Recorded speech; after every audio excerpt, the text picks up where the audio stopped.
Hey guys, morning. How's everybody?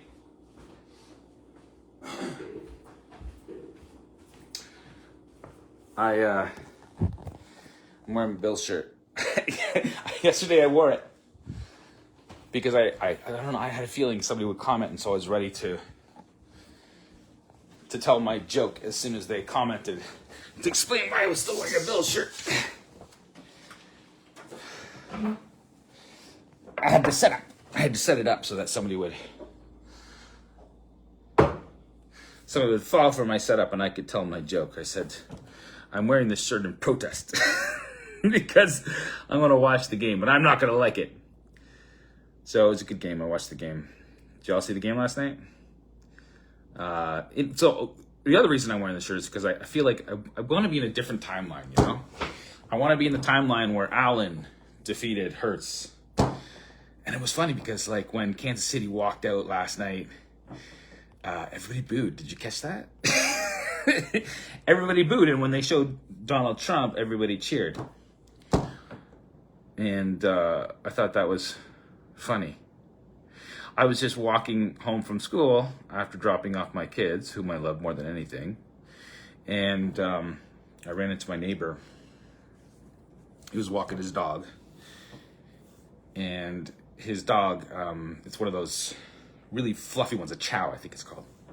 I remember my uncle had one when I was younger, and it was nasty. It was a nasty little thing.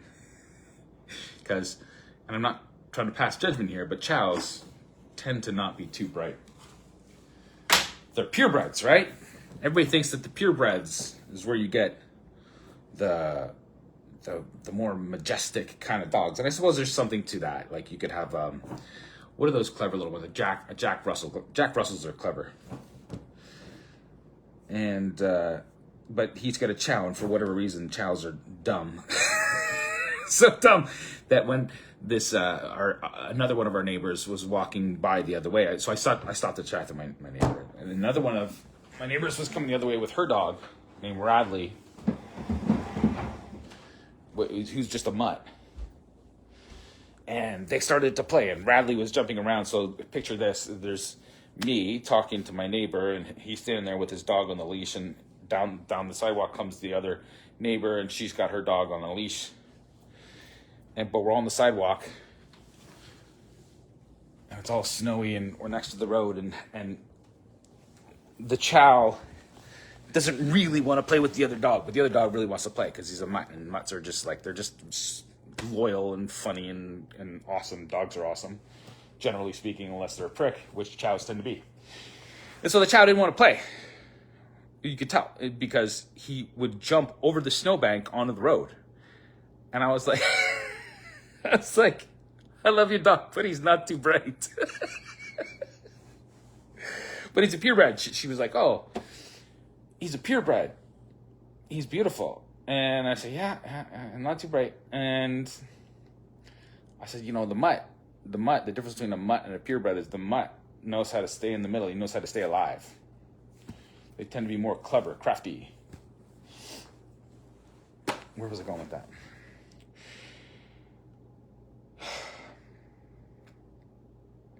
This morning, my son came downstairs, and he comes to the table. I'm on my laptop typing away, as I tend to do these days. I'm not sure why. I'm looking for work. You know what? That's where I was going with it. My neighbor, when I stopped him and I started talking to him, I said, you've been home for like a few weeks now. He's a framer.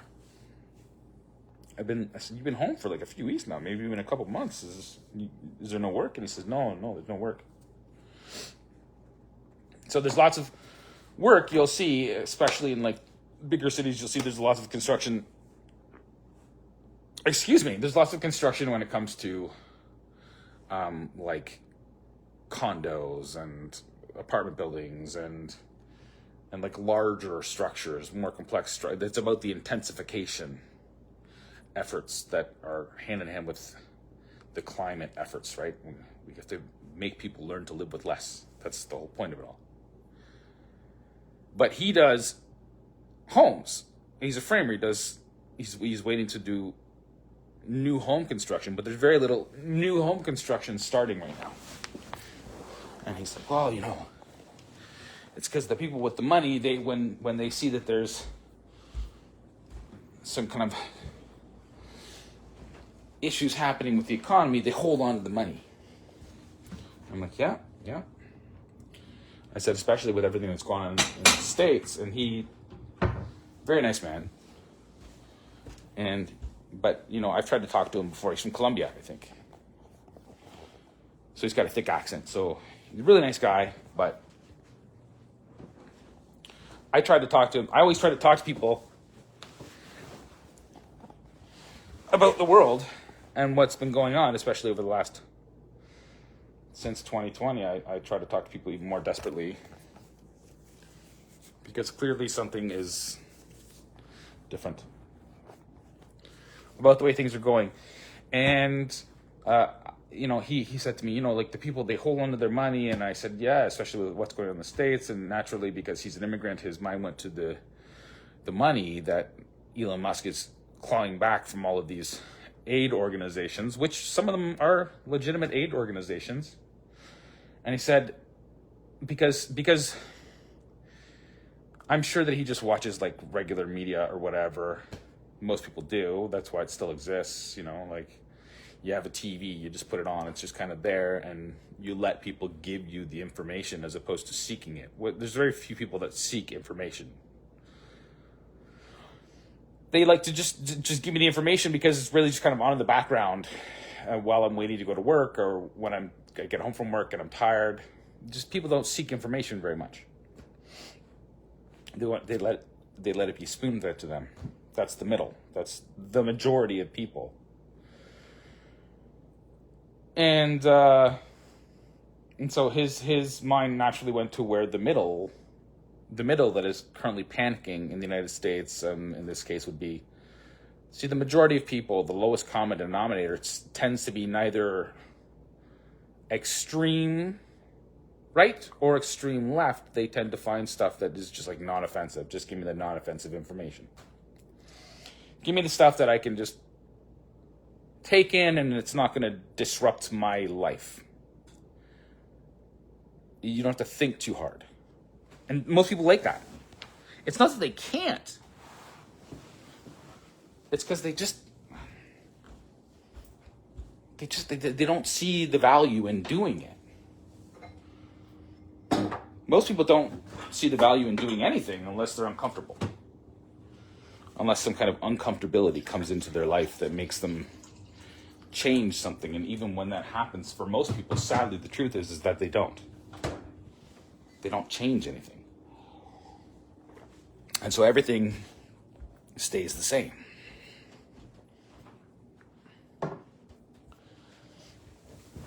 And I started to get into it just before the other dog came along, and I said to him, I'm not trying to freak you out or anything, but, I think a lot of people don't understand why this is all happening, and it's because of the rise of artificial intelligence. And, most people, they still haven't tried to wrap their head around it, and it's something that I've been wrapping my head around for a long time, because it's not just about artificial intelligence. It's about our place in the universe. It's about where we get our values and our meanings and our ethics from. That's what it's about.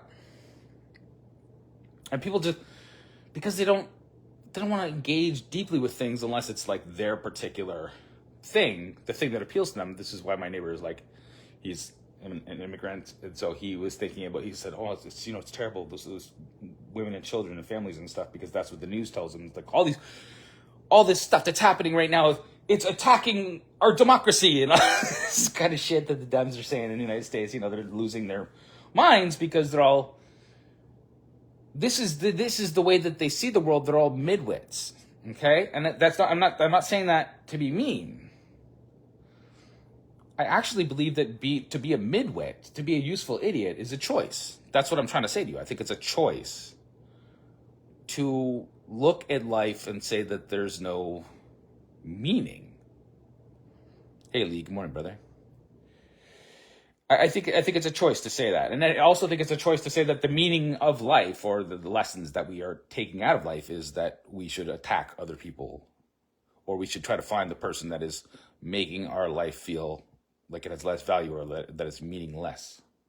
We try to find the people that are the source of the problem. But when there's so many people, morning, brother, when there's so many people that don't try to find, they don't seek out that deeper meaning, and there is people that do seek it out, and often really what they're trying to do is they're trying to get to the point. Just like I never get to the point, but they're always just like, it's like, give me the point. So they're doing the same thing as people that just put on the TV, and they're saying, if somebody tells me the answer and it's simple and palatable and it makes sense to me, then I can take that answer and I can go back to living my life. I can go back to doing the things I was doing before. I can go back to worrying about my bills and whether my kids are eating a healthy breakfast, or whether or not my dog is happy. Do I need to walk my dog? Like, there's all these things that people do because that's just what life is. Life is the things that we do with our time and how we decide to invest our attention. And so I said to my neighbor, I said, like, this thing with this AI, I don't think people understand what's going on. I think they don't understand that this AI is going to be able to do us. It's going to be able to do the things that we did, except better than we ever did them. In almost every case. And a lot of people think, oh, the jobs that are still going to be good are going to be like plumber and electrician and stuff like that. But here's the part that I understand wanting to think this is the answer. But that's not an answer to anything either. And I'll tell you why. Because of the thing that my friend said. He said, oh, when stuff gets tough like this, the rich people hold on to their money. That's true. And so if the rich people hold on to their money, who's going to be employing these people? And that's really what's going on in the United States with Doge. When people don't find enough meaning in their own lives, and they find their meaning in grifting other people and doing things that were actually kind of meaningless before. They were just selling like these ideas to people. They were selling cult thinking. They were selling this idea that all that matters is that we care enough, and there's everybody can care enough, and if we all just care, then all the caring is going to spread, and it's all going to be wonderful, and that's not very deep. It's not very thoughtful. That's people that didn't really think through what they were trying to say, and now those people are being displaced because their job, the thing that they did, their charities,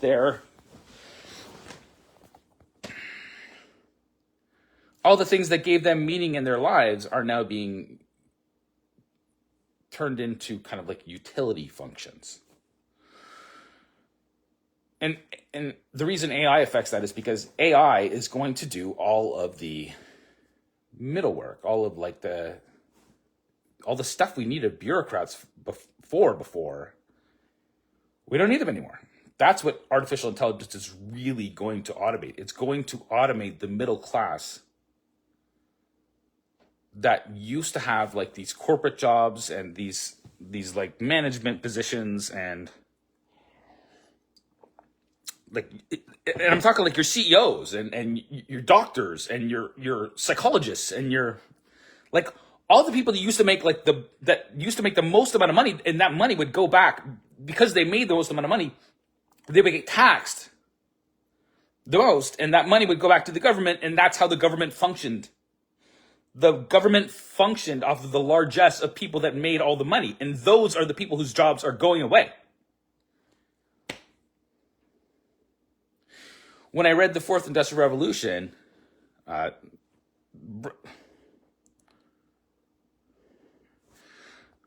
just don't want to worry about money anymore.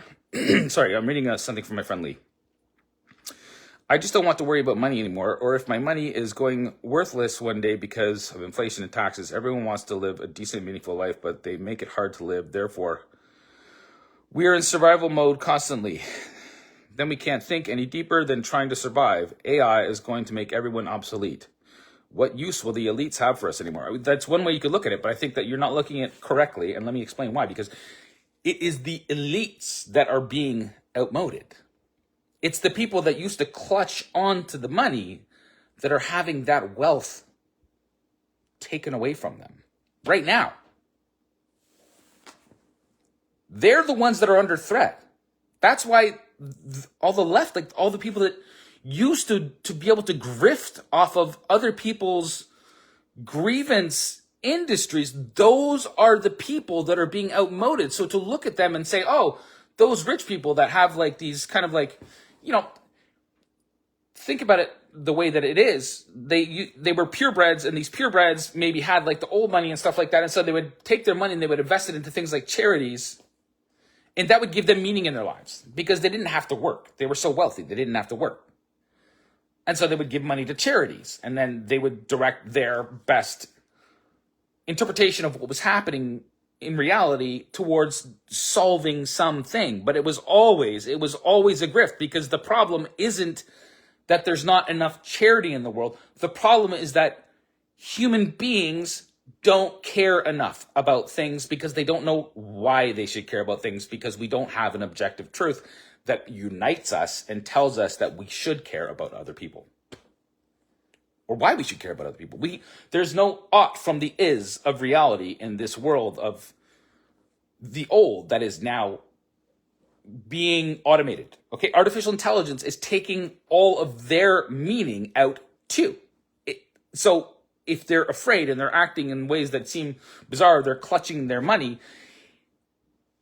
The whole premise of how capitalism worked and how market dynamics worked is being upended. That's what artificial intelligence is going to do. So the people at the top that used to be able to buy all the things with their money, all the resources, all the services, money is going to be meaningless. So they won't be able to clutch stuff. And so really what they were worried about, and what this says in the Fourth Industrial Revolution, is that when this happens, and he had the foresight to say that this is indeed going to happen because he's a systems guy. He thinks in terms of system stuff. He said, when this happens, the mob is going to get angry. What do we do? How do we keep them happy? And that's how you get guys like Yuval Harari that say something as fucking stupid as like, we'll give them drugs and video games. Like, that's as deep as you understand that when he says something like that, because he's an atheist and he's a person that believes in Dadaism, and he believes that we're going to create a new God out of the data, which is the dumbest thing. It's really, really shallow. Like, he's really, really shallow, and he's telling us how shallow he is. He's not like a master of the universe. He's an idiot. He's a midwit that got successful being a midwit because other people don't really want to get to the heart of the matter. They don't really want to hear the truth. They want to hear what's going to make them feel comfortable about things. And I'm not trying to make people feel comfortable about things. Like, the filter's off. We need to understand that there's a reckoning happening right now. What's happening is we're evaluating what life is worth. So to think that this is just about money is not to think about it properly. That's not the right way to understand what's happening right now. And I'm not trying to throw you off by saying that. I'm saying, where does meaning come? Where did life even come from? Does it matter? Why should it matter what we believe about where life came from? Like, there's these people that embrace this idea of omnism, or everybody can be right, or like, think about that. There was that woman, the bishop. Is she a bishop? The one that was dressed in the total clown suit. And Trump was at her church, and she goes, I don't know if she was Christian or Catholic, but it doesn't matter. She's really not neither. Because what she was saying was ridiculous.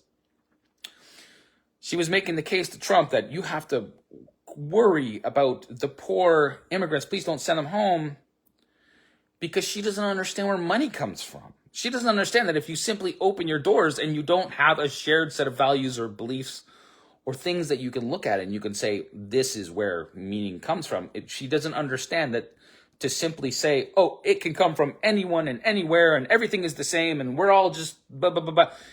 No. If you let people into your house that don't share the same values as you, as soon as the shit hits the fan, that is not going to be your friend.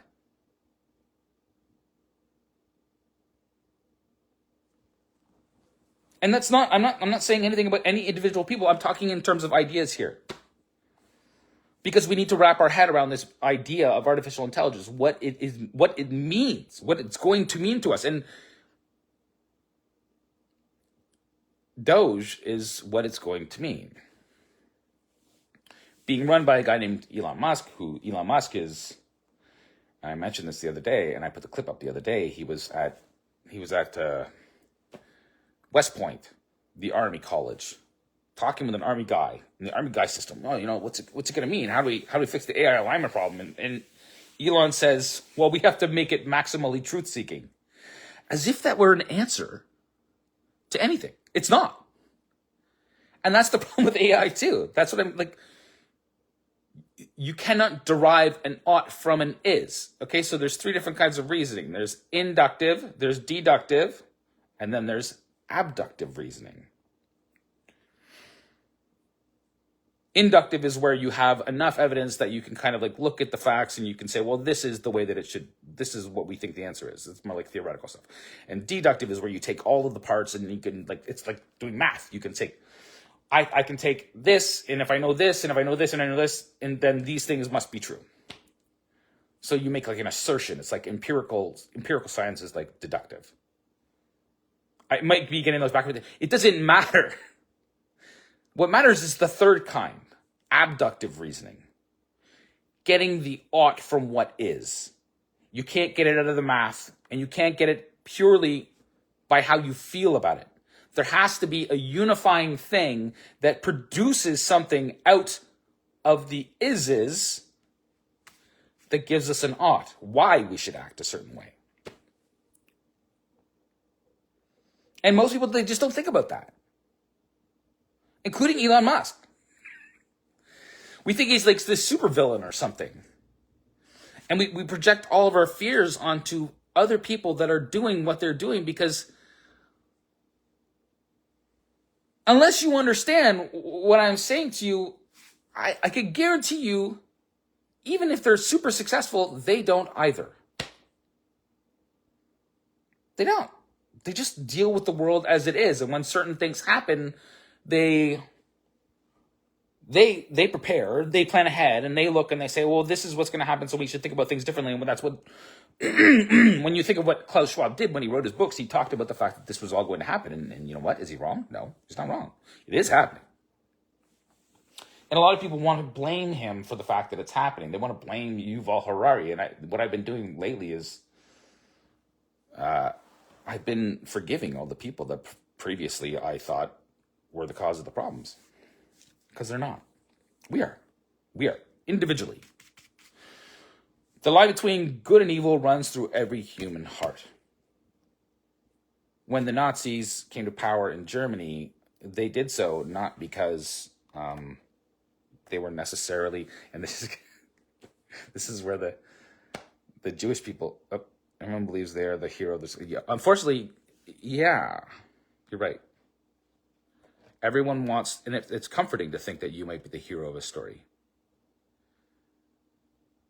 It's how we get by. It's how we navigate our purpose through the world. We give ourselves, we tell ourselves our own stories of like what it means to be a hero, and then we try to act towards those higher ideals.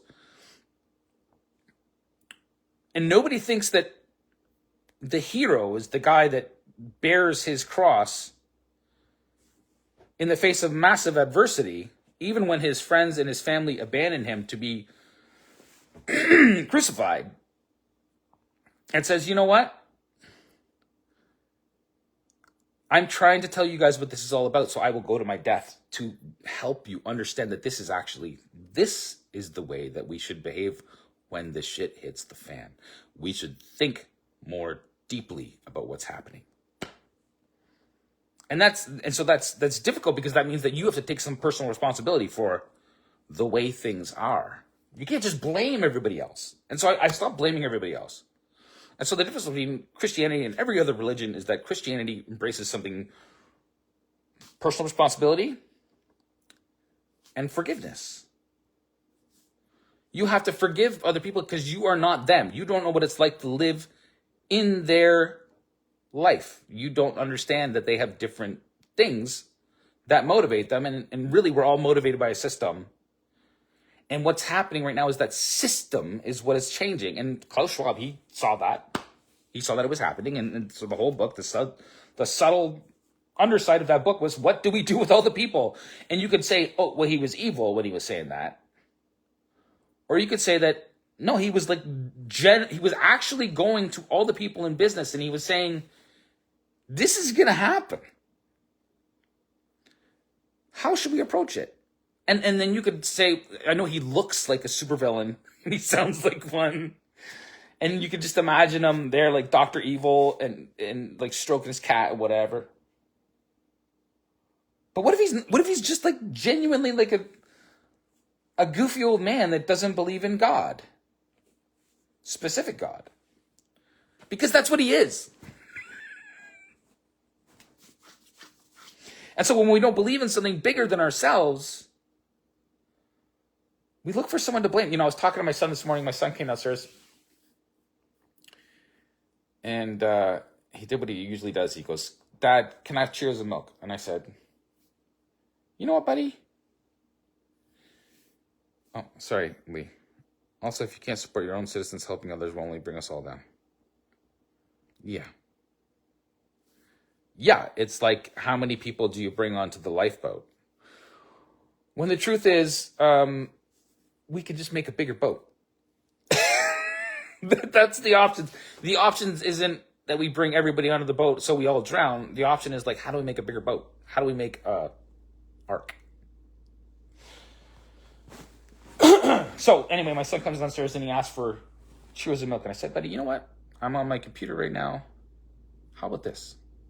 How about you go over there to the cupboard and you get out a bowl and then you pull out the Cheerios and then you get yourself a napkin and you get yourself a spoon and you get the milk and you put the cereal in the bowl and then you put the milk in the cereal and voila. You don't even have to ask me. Because you will know how to do it and you know how to do it. You've done it before. He goes, I know how to do it. I said, okay, then do it. See, we already taught him how to do that, so he can do that stuff for himself. But like, people like to be, just give me the news. And so I said to him, you know, buddy,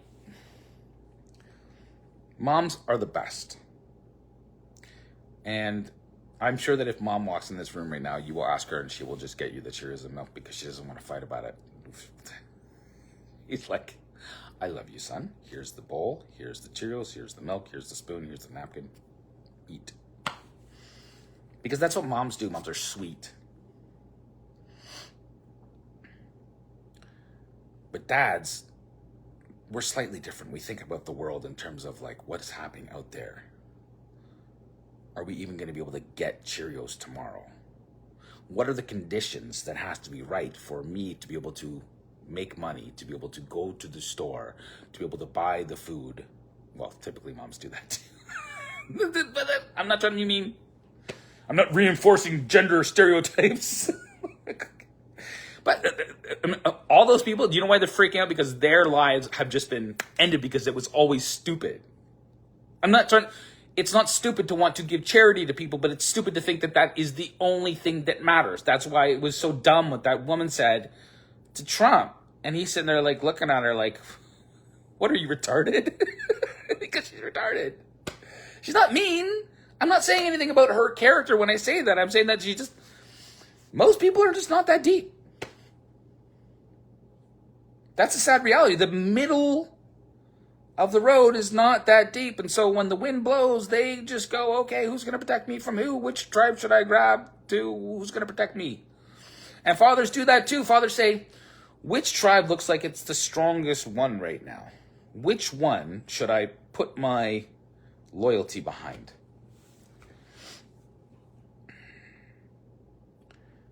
But at the end of the day, I said to my son, what would happen if tomorrow, and I don't want to upset you, but like, what would happen if tomorrow you woke up and mom and dad weren't here? Would you be able to handle yourself? And that's how fathers approach things. Moms say, I never want my child to leave. I never want my child to grow up. I want them to love me and need me because I brought them into this world, and that's what I do. And fathers say, are you ready for it?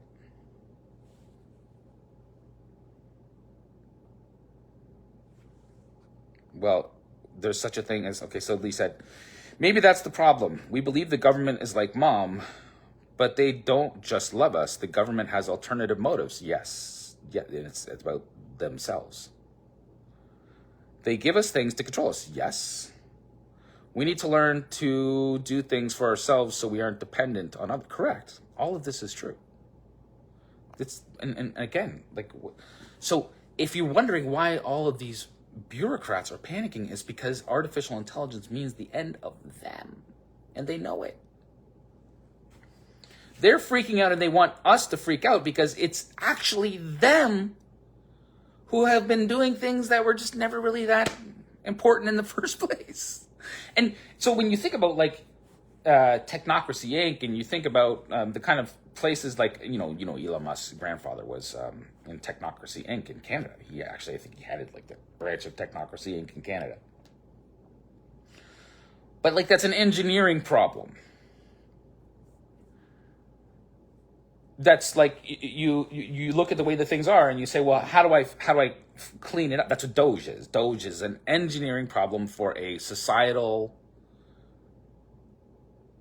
defect that is real, and it exists only to perpetuate itself. But it doesn't actually provide anything of value like a plumber or an electrician does. Not really. I mean, look at the way those people behave. They did it. Well, we're better than you because this, and we're better than you because this, and we care about people because this. No, we care about people because... Like, it's so stupid. So, if anything, what is happening right now, and what they said in Technocracy Inc., what the Club of Rome said was the problem with people is that it's people. And people never want to admit that they might be part of the problem. Because that would mean that you're kind of responsible for the fact that our government fucking sucks. Because, somebody has to do that job. Or at least somebody used to have to do that job. But that job is the one that is going away. And that's why all the people that work in things like artificial intelligence, if you go to like, what is the Boston Global Forum, go to the Boston Global Forum and look at their new proposal for an artificial intelligence government. And then we don't have to pay those people exorbitant amounts of money to just fucking blah, blah, blah, blah, blah. That's all they do. So they don't care about you. They don't care about you. Why should they?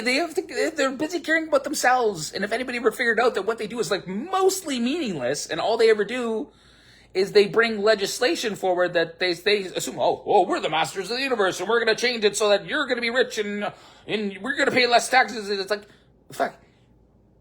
They don't actually fucking do anything. Their jobs are the first ones to go. The management class. That's what I'm saying. Artificial intelligence is a threat to the very people that we think are holding us down. And then they can't afford to buy people that do actual goods and services. They can no longer bribe us because they don't have the ability. They're the ones that are on the chopping block.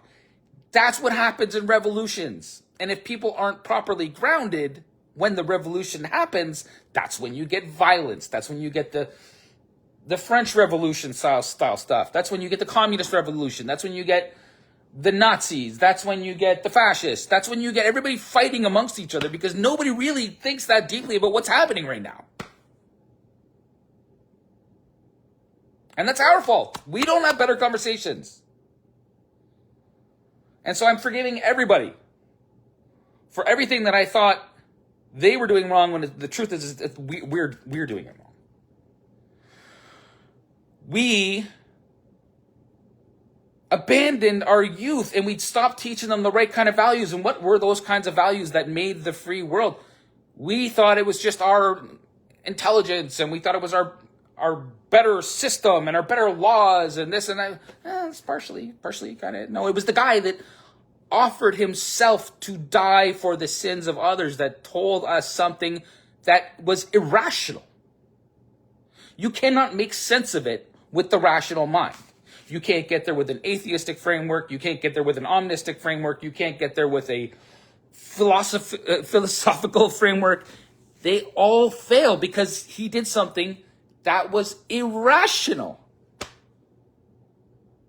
People don't sacrifice themselves for other people. I mean, sometimes they do. Sometimes you get a monk that'll set himself on fire. But he's doing it specifically for his own tribe. Or you'll get a leftist that sets themselves on fire to protest Donald Trump. He's not doing it because he's got better ideas than Trump. He's doing it because he doesn't have any good idea. Like, you're going to kill yourself, bro? No offense, but like, that's not very smart.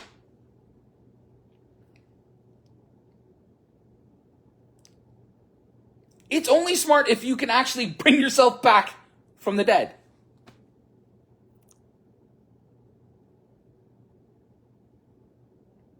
And that's what happened. And that's why so many people went, whoa, who is this guy? Because, there's certain magic tricks that are just like, they carry more weight than others. In that time when Jesus existed, there was lots of prophets. There was lots of religions. There was tons of them. People think that all religions are the same and they all kind of like evolved in the same way. And what I'm telling you is that's not the case. One freed the slaves. One. Started by one guy who said this is the right way to live. And people think that existed before him or after him.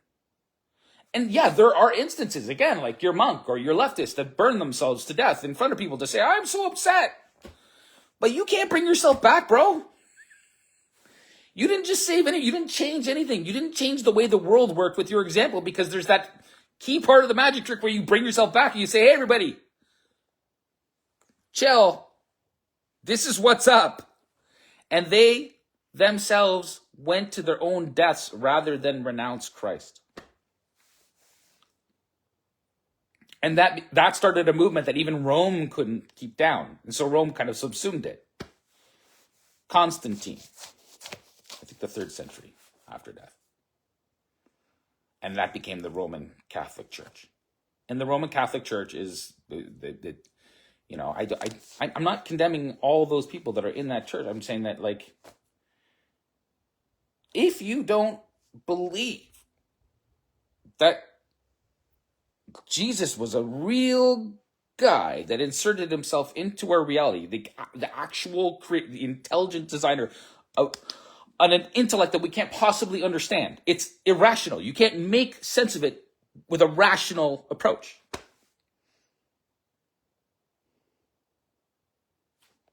If you don't realize that was the thing that changed the course of the world and freed, it told us the right thing to do is to work for each other's benefit instead of fighting over tribalism and oh, my God's better. We're going to cut taxes and we're going to give people free health care. You guys are gone. You're done. Sorry. Poilievre's not going to save us. Justin's not walking away because he was always just like, he gets told what to do. He's a victim to his own party. He's a victim to the people that think that he can save them from anything he can't. There's no politician out there that's going to save us from artificial intelligence. And so they understood that was going to happen, and governments understood that, by the way. They understood, they read the tea leaves. They saw what was coming. And so that's why they have ideas like the Boston Global Forum's AI Royal Society. People want to blame them for doing something that was perfectly fucking rational given the conditions that we're living in right now.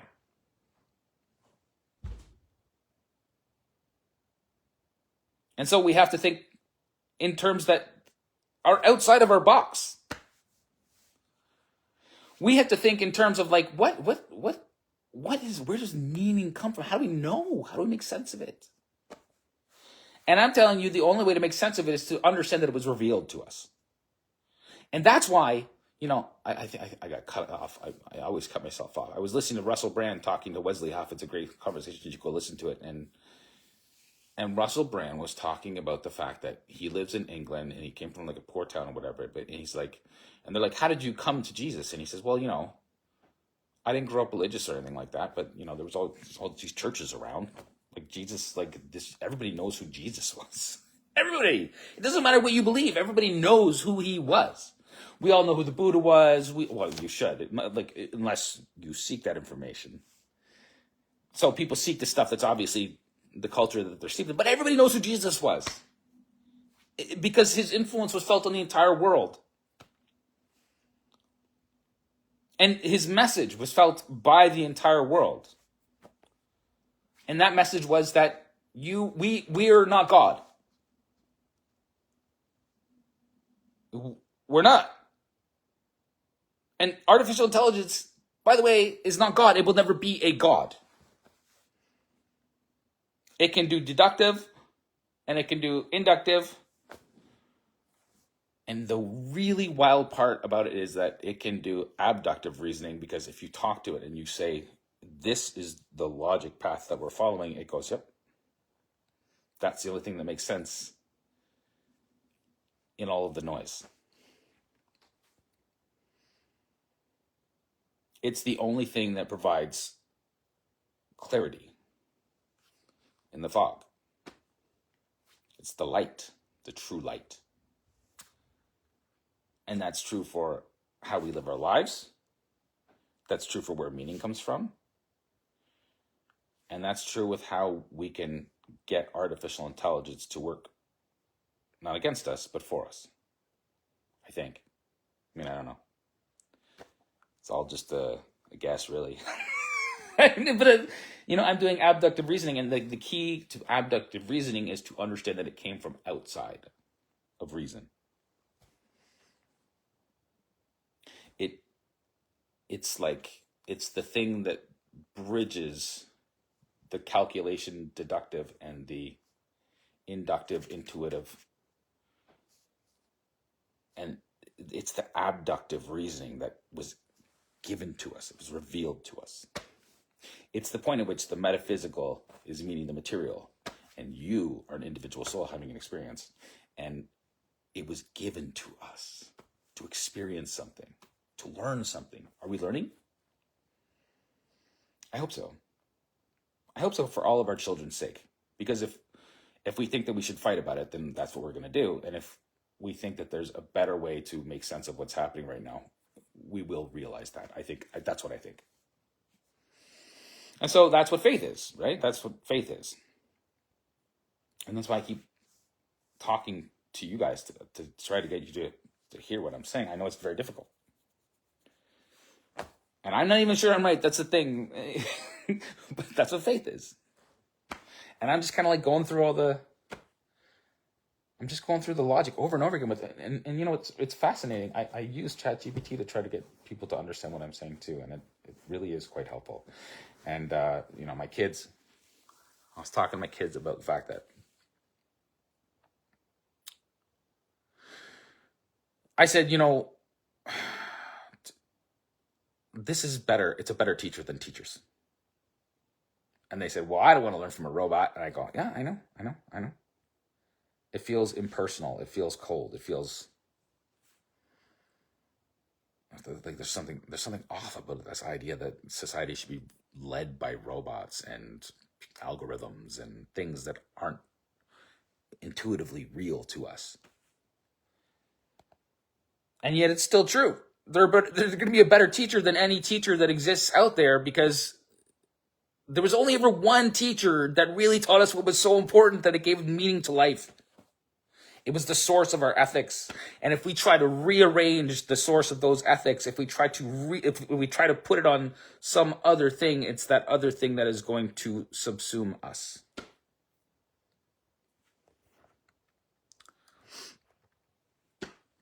With everyone having so many different ideas and viewpoints, how do we ever make a system or world that works for everyone, that everyone will be happy with?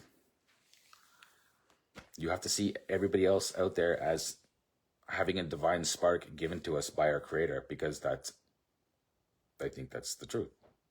You have to approach other people with forgiveness and say, okay, you know what? I don't know what it's like to be you.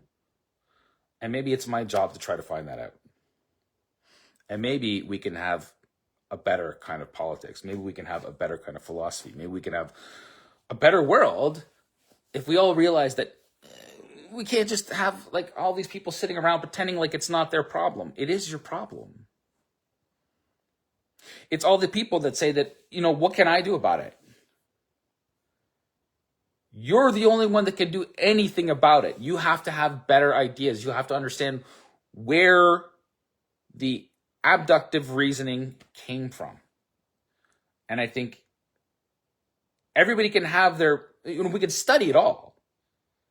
This is not a supremacist opinion. The thing about what I'm saying to you is the reason it is the source of free will is because it's everybody's right to choose. You can't force other people to choose Jesus.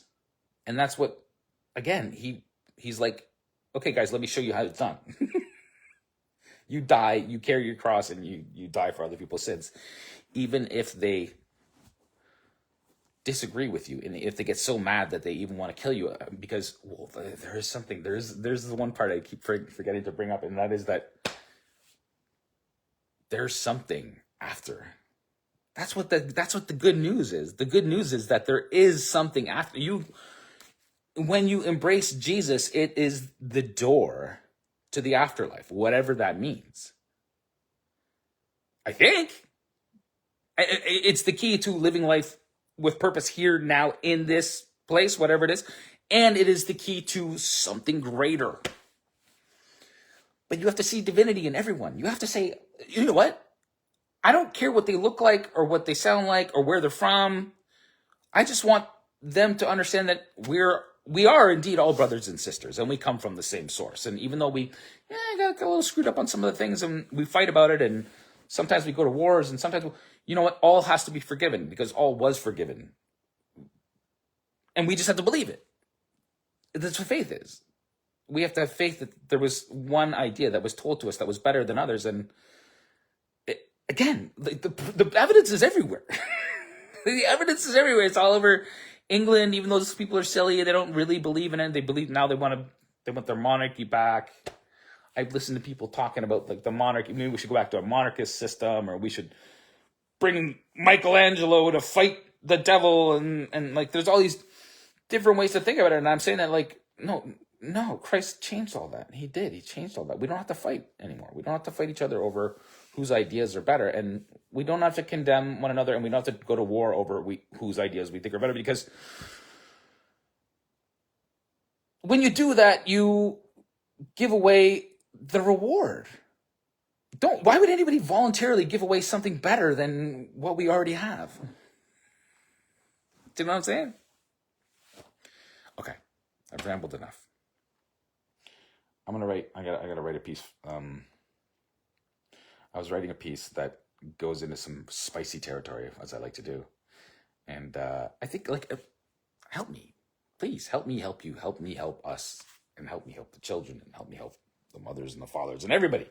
And the confused left, they can't help it. They're very childlike. And they know that they're corrupt. They know that what they're saying is actually kind of full of shit, and that's what's coming through right now. They're like, I'm so scared. Yes, you're scared because you're not thinking properly. You think that it's going to go back to the way it was. And to quote Klaus Schwab, people think that things are going back to the way things were. This is fiction. Now, if you say it in that voice and you look like him and you say it in that context on a stage with all these rich people, you go, that guy's evil. He's just a silly old man that doesn't believe in God.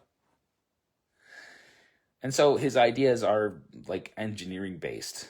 They're deductive. He's not a philosopher, so he doesn't do the inductive part. And we need to transcend both of those. We need to join them together to the abductive reasoning. The one reason that's better than all the other reasons. And it's not supremacist because it's a choice. You can either believe me or not. I'm not trying to impose my will or my values on you. I'm saying, do you see a flaw that I don't see? AI learns from what we have fed it, so it really is teaching us, or really us having a conversation with our total collective, and the more we interact with it, the more deeper answers we can get to. But we should always critically analyze every bit of information we absorb. We need to have conversations about our points of views, because everyone has something to contribute, and we are all looking for... It literally tells me, and these are the kind of conversations, like I'm going into, when I go to it, I go and I say, okay, let's pretend that I am wrong. Like there's that little, I always leave that little bit of room of doubt. And by the way, that is, again, the source of free will. You choose God. And I ask it about, we've come to this whole thing where we talk about what it is, and it's a mirror. It's the monolith from 2001. It's when we think like, well, I mean, that was a perversion of the real story, because we didn't, I'm telling you that the story of evolution that gets baked into all the things is it's more of a psychological condition than anything else, because I think therefore I am is actually the only thing I can ever actually know. You could be a brain in a vat. We could be in a simulation or a video game or a hologram or any of the above. Choose any of the above. None of them give you meaning. And so that's what AI is doing. It's reflecting our bad ideas back onto us, and it's asking us, can you figure this out? That's what it's doing. It's getting us to say, what do you hold dear? Where do you derive your meaning from? And I'm telling you that the best answer I've come up with is Jesus Christ. And that's counterintuitive to people, because people think, oh, that's in the past.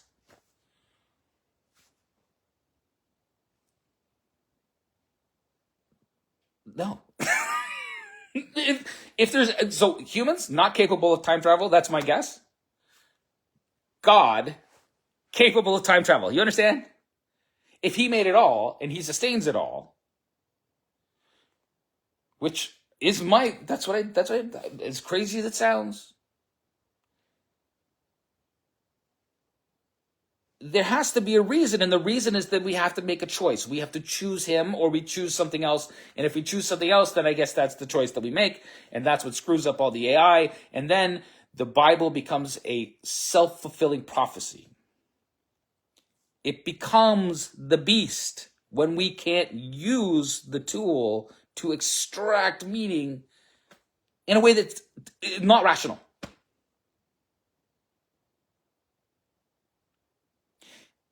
It's our reason meeting our wisdom. That's the Holy Communion of the Holy Spirit. It's the thing that connects us to the divine. We don't even know what a soul is. We don't know where consciousness comes from. We don't know where life came from. We don't know that we're right about the Big Bang. All of these things are speculation, and they have to be speculation necessarily, because all I know is my individual subjective experience, and everything out there could be completely made up like the Matrix, because I could be a brain in a vat. But even if I am a brain in a vat, you just go back into that circular thinking and you say, well, wait a second. Nothing means anything. But what I'm telling you is, you don't get meaning from those circular ways of thinking about things. That's why without God, without the one that showed us what to do, how to think about things, why we should free the slaves, why that should be our priority, even if it means that we give up something that previously we thought was valuable.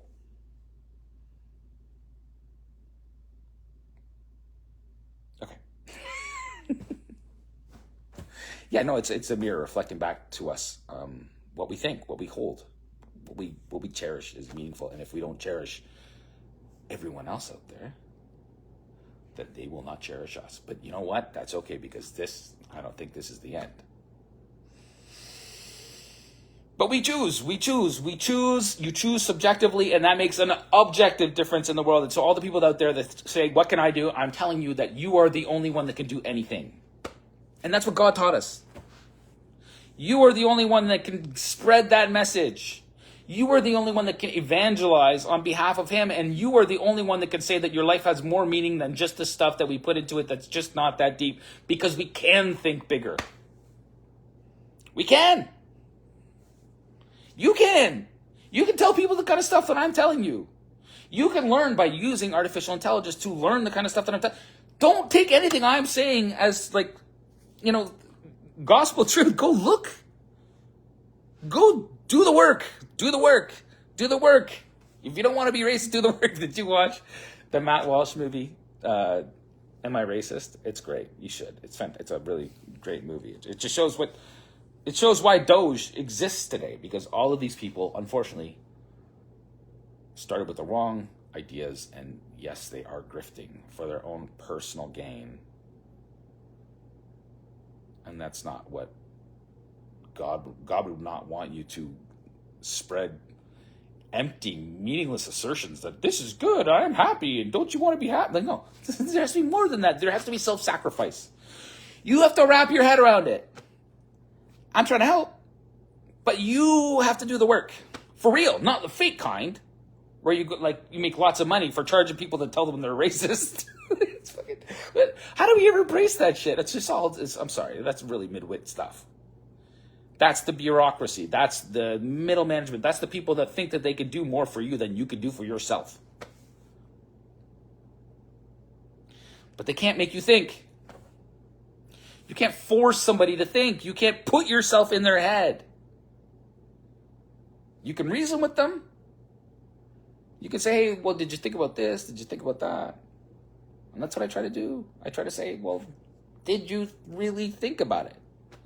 And if I am not here saying something to you tomorrow, at least you know that you can use the artificial intelligence to do the same kind of stuff that I'm trying to do with it. Ask questions. Just be curious. Seek meaning.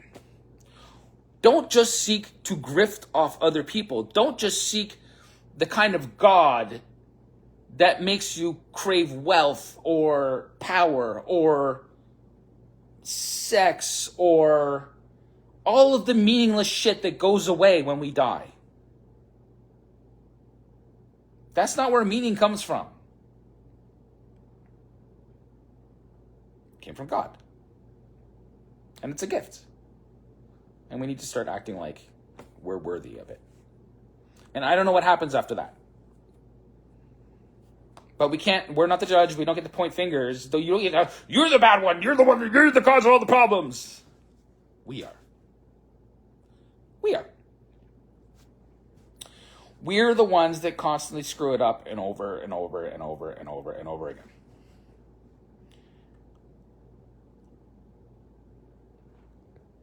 And he taught us how to not do that. That's what I'm suggesting. That's my best guess. I don't know. You don't have to believe me. You have free will. It's the people that tell you don't have free will. You got to watch out for those ones. I'm not saying you get to judge them. I'm saying they're going to be judged. And it's in my hands. Anyway, God bless you guys. Have a great day.